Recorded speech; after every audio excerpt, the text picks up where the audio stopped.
৩,০০০ container আটকে বন্ধ ভারত নেপাল সীমান্ত। নষ্ট হচ্ছে ঔষধ, শাকসবজি, প্রাণ ভয়ে পালাচ্ছেন ট্রাক চালক খালাসিরা।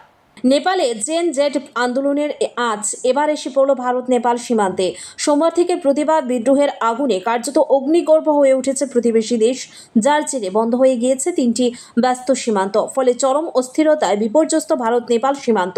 প্রায় ৩,৫০০ কন্টেনার আটকে আছে, শয়ে শয়ে ট্রাক দাঁড়িয়ে আছে সীমান্তে। ইতিমধ্যেই নষ্ট হচ্ছে পেটি পেটি শাকসবজি ও ঔষধ। প্রাণ ভয়ে সীমান্ত ছেড়ে পালাচ্ছেন ট্রাক চালক ও খালাসিরা। প্রসঙ্গত, সোমবার কাঠমান্ডু সহ নেপালের বিভিন্ন জায়গায় ছাত্র যুবকদের বিক্ষোভ ভয়ঙ্কর রূপ নেয়। পার্লামেন্টের সামনে জড়ো হন হাজার হাজার তরুণ। পুলিশ জনতা সংঘর্ষে প্রাণ হারান অন্তত ১৯ জন। পরিস্থিতি সামাল দিতে উলি সরকার সামাজিক মাধ্যমের উপর নিষেধাজ্ঞা প্রত্যাহার করলেও ক্ষোভ প্রশমিত হয়নি। শেষ পর্যন্ত চাপের মুখে পদত্যাগ করেন প্রধানমন্ত্রী কেপি শর্মা ওলি। এর সরাসরি প্রভাব পড়েছে সীমান্ত বাণিজ্য ও পরিবহনে। একই সঙ্গে ধাক্কা খেয়েছে পর্যটন ক্ষেত্র।